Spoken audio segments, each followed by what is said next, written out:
Hello everyone, welcome to the logical classes. आज हम आपको फंक्शंस पढ़ाएंगे जो रिलेशन एंड फंक्शन का थर्ड लेक्चर है। ठीक है, फर्स्ट लेक्चर में मैंने आपको कार्टेशियन प्रोडक्ट पढ़ाया था, सेकंड लेक्चर में हमने आपको रिलेशन पढ़ाया था।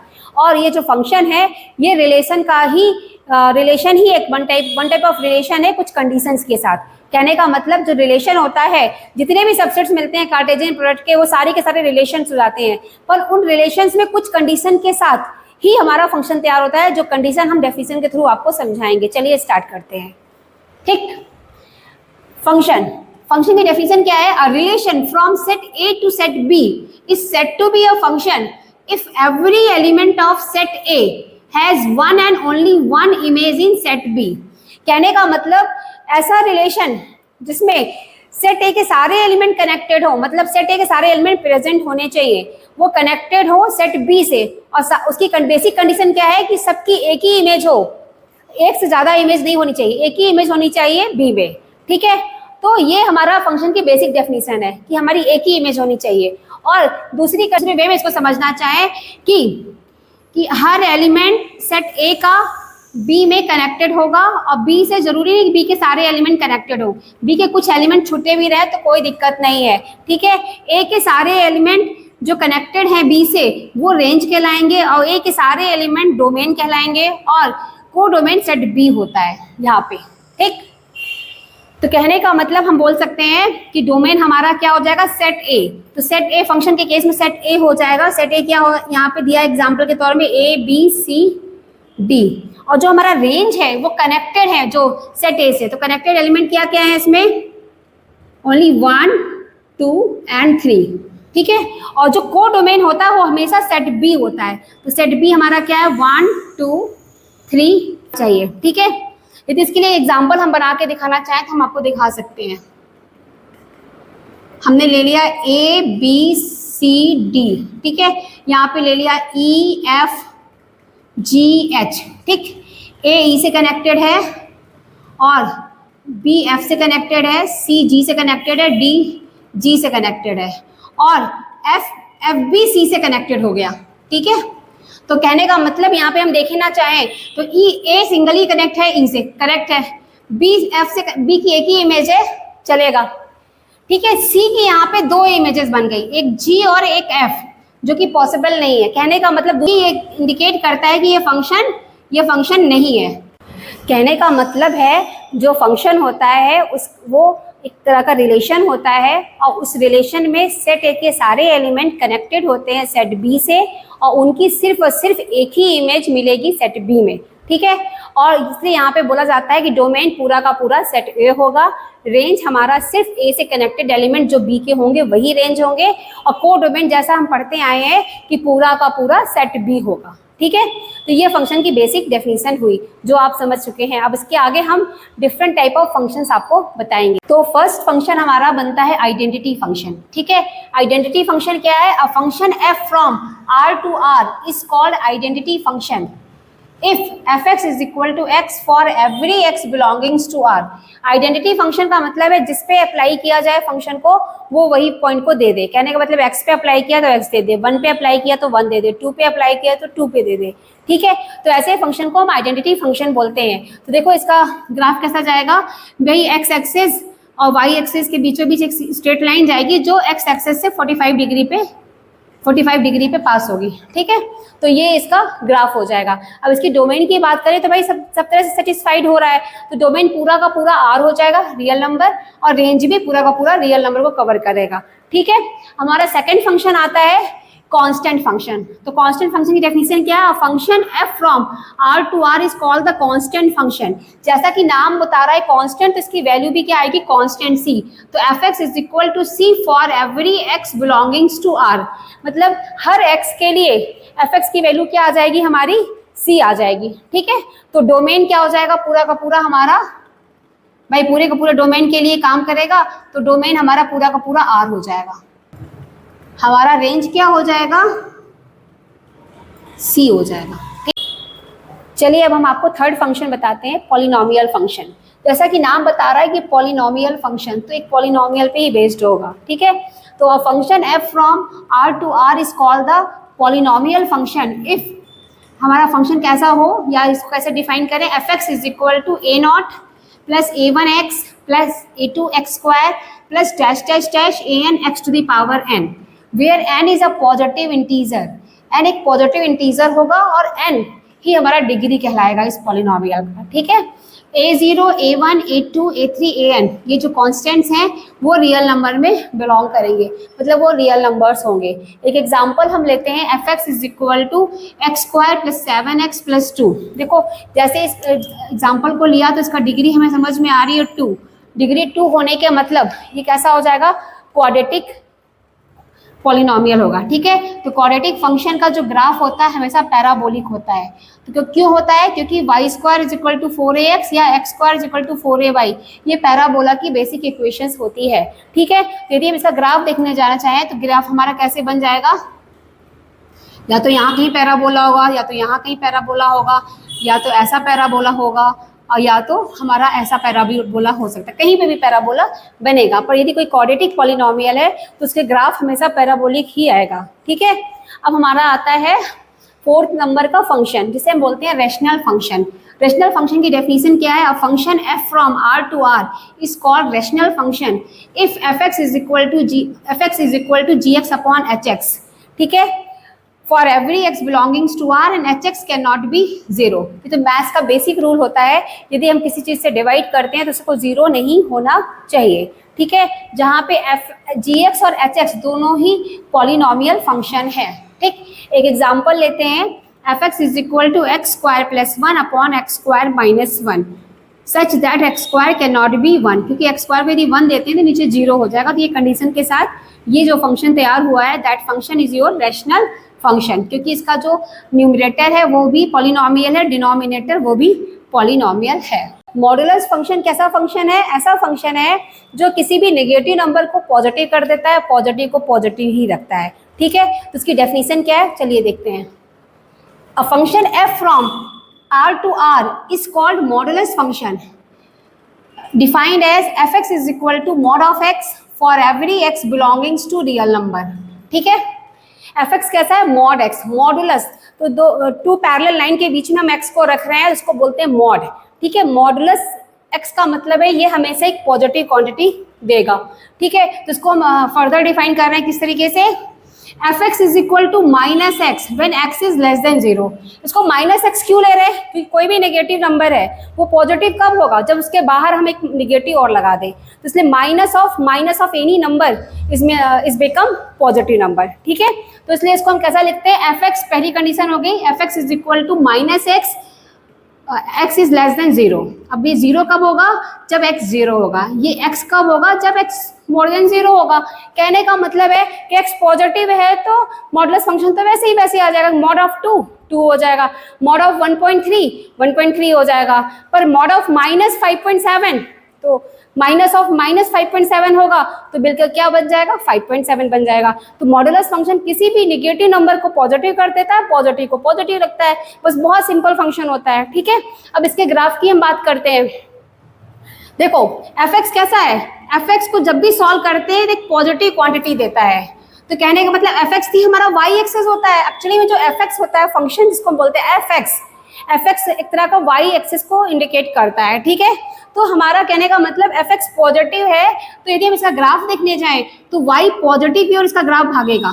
एक्स पॉजिटिव है तब भी वाई पॉजिटिव है, एक्स नेगेटिव है तब भी वाई की वैल्यू पॉजिटिव है। तो इसका ग्राफ इस टाइप से बनता है, ठीक है। अब हम आपको नेक्स्ट 6 नंबर का फंक्शन बताएंगे, सिग्नम फंक्शन। हमारा नेक्स्ट फंक्शन है सिग्नम फंक्शन। चलिए स्टार्ट करते हैं। A function F from r to r is called signum function. कहने का मतलब कि जो हमारा फंक्शन एफ या सिग्नम फंक्शन भी है, ये रियल नंबर से रियल नंबर का फंक्शन है। इसको डिफाइन कैसे किया गया, F x is equal to mod X upon X और एक्स अपॉन मॉड एक्स, ठीक है। अब ये मॉड एक्स पे बेस्ड है, तो भाई मॉड एक्स क्या होता है, लेस देन 0 के लिए, एक्स इज लेस देन 0 के लिए इसकी वैल्यू माइनस एक्स होती है, मोर देन 0 के लिए x होती है, 0 के लिए 0 होती है, तो वही कंडीशन यहाँ अप्लाई हो जाएगा। x मोर देन 0 है तो मॉड x की वैल्यू x आ जाएगी, तो x x कट जाएगा, यू गेट 1, चाहे यहाँ करो चाहे यहाँ करो, बात एक ही आएगी, 1 आ जाएगा। x इज इक्वल टू 0 के लिए 0 कंसीडर होता है, यहाँ पे भी चलेगा same assumption. x is less than 0 के लिए इसकी वैल्यू मॉड x की वैल्यू माइनस x आती है, तो माइनस x यहाँ रखेंगे तो माइनस x अपॉन x -1 या x अपॉन माइनस x -1, तो -1 आता है। तो बेसिकली हमारे सिग्नम फंक्शन की वैल्यू क्या आती है, f(x) is equal to 1 if x is more than 0, f(x) is equal to 0 when x is equal to 0, f(x) equal to -1 when x is less than 0। ठीक है, इसके लिए यहाँ पे डोमेन के लिए कोई बेसिक क्राइटेरिया नहीं रहेगा, पूरा का पूरा रियल नंबर को ये कवर करेगा, तो डोमेन पूरा का पूरा रियल नंबर हो जाएगा, जो हमारा रेंज होगा, जो हमारा आया है वही रेंज हो जाएगा, -1 0 1, वेरी सिंपल। ठीक है, अब इसके ग्राफ में जाएंगे, तो इसके ग्राफ में हम ये देखते हैं कि x इज मोर देन के लिए 1 है, तो x मोर देन है 0 को छोड़कर, तो इसके लिए इसकी वैल्यू y की 1 है, तो y एक्सिस पे जो 1 का पॉइंट होगा उसको छोड़कर, यहाँ पे मैंने हॉलो सर्कल इसलिए बनाया है कि इसको छोड़कर, ठीक है, इसको छोड़ के y एक्सिस के पॉइंट को छोड़कर उसके बाद पूरी की जो सीधी लाइन स्ट्रेट लाइन मिलेगी x एक्सिस के पैरेलल, वो पूरा तुम्हारा इसको कवर करेगा, x इज मोर देन 0 को। Similarly x is less than 0 को भी ये ऐसे कवर करेगा, पैरेलल लाइन x एक्सिस के पैरेलल जो एक लाइन बनेगी वो ये x लेस देन 0 के लिए भी कवर करेगा, और यहाँ पे भी y एक्सिस के नेगेटिव एक्सिस में भी -1 को टच नहीं करेगा, क्योंकि x इक्वल टू 0 पे इसकी वैल्यू 0 है, यहाँ पे 0 है, फिर यहाँ से यहाँ भाग गया, यहाँ से यहाँ भाग गया, ये हमारा सिग्नम फंक्शन है। ठीक है, अब आपका 7th नंबर का फंक्शन है ग्रेटेस्ट इंटीजर फंक्शन, चलिए उसको बताते हैं। ग्रेटेस्ट इंटीजर फंक्शन कैसा है, a function f from r to r is said to be greatest integer function defined as f(x) is equal to bracket of x for every x belongings to r। ये bracket of x की value क्या होगी ये समझने के लिए हम एक बार आपको नंबर लाइन में ले चलेंगे। ठीक है, तो हम नंबर लाइन में जाते हैं, देखो तो x की वैल्यू कैसे कैसे मिलेंगे, दो इंटीजर के बीच की x की वैल्यू होगी।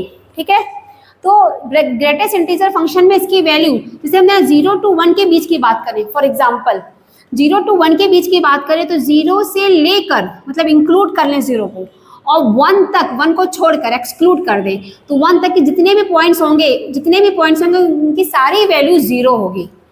मतलब 0 to 1 के पहले वाला इंटीजर क्या है 0, 1 to 2 के बीच के पहले वाला इंटीजर क्या है 1, 2 को छोड़ देंगे, 2 to 3 के मतलब 3 को छोड़ने के बाद 2 को यहाँ पे इंक्लूड है पर यहाँ पे 3 एक्सक्लूड है, 2 to 3 के बीच में 2 को लेकर सारे का आंसर क्या हो जाएगा 2।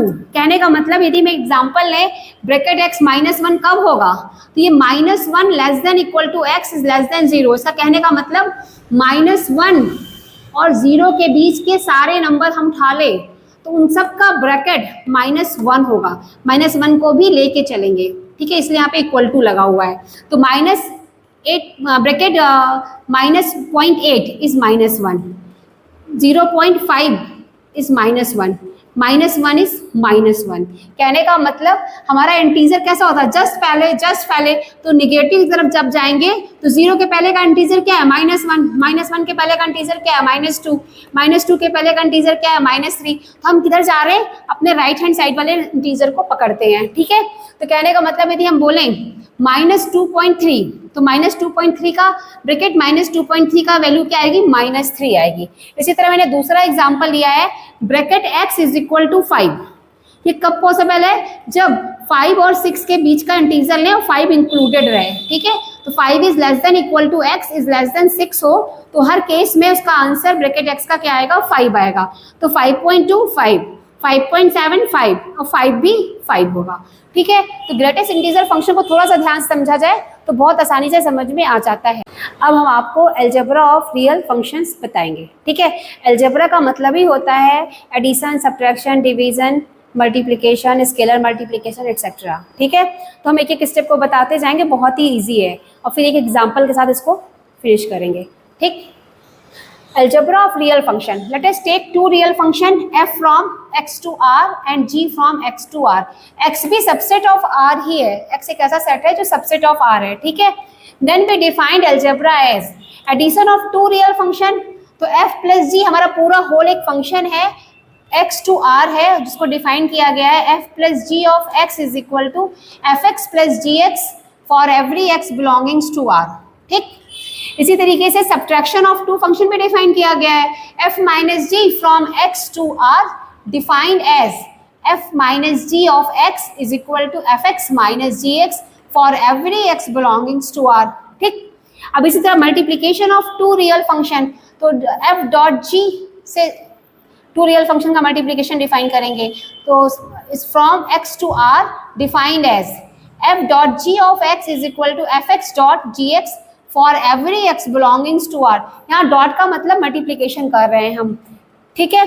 Quotient of two real function, quotient of two real function क्या है, f बाई जी से भी कोसेंट डिफाइन होता है, तो f by g from x to r defined as f by g of x is equal to f x upon g x for every x belongings to r and g x can not be zero.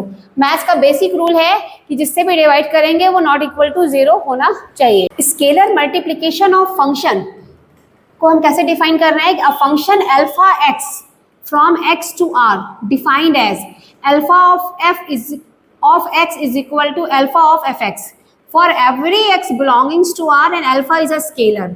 कह रहा है alpha एक scalar value है और alpha f of x कैसा defined है, alpha of f x, मतलब alpha बाहर निकल जाएगा, जो नंबर होगा वो बाहर आ जाएगा और एफ एक्स से मल्टीप्लाई हो जाएगा। ठीक है। अल्फा एक स्केलर का मतलब अल्फा की वैल्यू कोई भी रियल नंबर की वैल्यू हो सकती है, √2 हो सकती है, -5/2 हो सकती है, 6 हो सकती है, 7 हो सकती है, -7 हो सकती है, कुछ भी हो सकता है। ठीक है। तो वो अल्फा हमारा एक कांस्टेंट होगा। अब जो मैंने आपको अलजेब्रा बताया है उसके बेसिस पे हम एक क्वेश्चंस करा रहे हैं। ठीक है।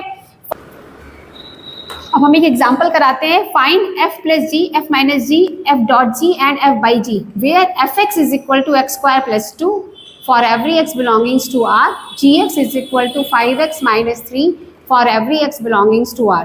ठीक है। अब हम फटाफट सॉल्व करेंगे। तो पहला क्या निकालना है, f प्लस जी। ठीक। तो f plus ji of x क्या होता है, हमने आपको बताया था f x plus g x. ठीक। एफ एक्स की वैल्यू क्या है, एक्स स्क्वायर प्लस 2, जी एक्स की वैल्यू क्या है 5x माइनस 3, तो ओवरऑल वैल्यू क्या आ गई, x square plus 5x minus 1। ये F plus ji of X की वैल्यू आ गई। सेकेंड क्वेश्चन है F minus ji of X, बहुत ईजी क्वेश्चन होता है। तो एफ एक्स माइनस जी एक्स हो जाएगा। एफ एक्स हमारा है कितना, एक्स स्क्वायर प्लस 2, जी एक्स क्या है minus of minus plus minus और plus minus minus minus plus, तो +3 हो जाएगा। तो X square minus 5x plus 5 आ जाएगा। ठीक है। अब हमारा थर्ड है एफ डॉट जी, मतलब मल्टीप्लिकेशन करना है एक्स के साथ, तो ये एफ एक्स इंटू जी एक्स हो जाएगा। तो ठीक है। तो X square plus 2 multiplied by 5x minus 3, multiply कर लो। एक्स स्क्वायर का 5x से मल्टीप्लाई करेंगे तो क्या आ जाएगा 5x क्यूब, एक्स स्क्वायर का 3 में करेंगे तो 3x स्क्वायर, 2 का 5x में करेंगे तो 10x और 2 का 3 में करेंगे तो 6। तो हमारा ये आंसर आ गया। ठीक। अब हमारी बात आती है फोर्थ वाले क्वेश्चन की। तो फोर्थ क्वेश्चन में क्या है हमारा, एफ क्वेश्चन निकालना है, तो f oblique g of x is equal to f x upon g x. तो हमारा एफ एक्स कितना है, एक्स स्क्वायर प्लस 2 और जी एक्स कितना है 5x माइनस 3, तो यही हमारा आंसर हो जाएगा। ठीक। तो बहुत ही ईजिली सॉल्व हो जाता है। अब हम आपको जितना थ्योरी पार्ट था वो सारा हमने बता दिया। अब हम आपको जो एक्सरसाइज कराएंगे वो नेक्स्ट लेक्चर में कराएंगे। तो लेक्चर 4 में हमारा इसका एक्सरसाइज रहेगा फंक्शन का, और लेक्चर 5 में हमारा मिसलेनियस का सोल्यूशन रहेगा। जो क्वेश्चन इजी होंगे उनको हम सॉल्व नहीं करेंगे, या एग्जाम्पल के थ्रू मैंने जिसको समझा दिया है उनको मैं सॉल्व नहीं करूँगी, और जो क्वेश्चन टफ होंगे उनको ही मैं सॉल्व करूँगी। ओके।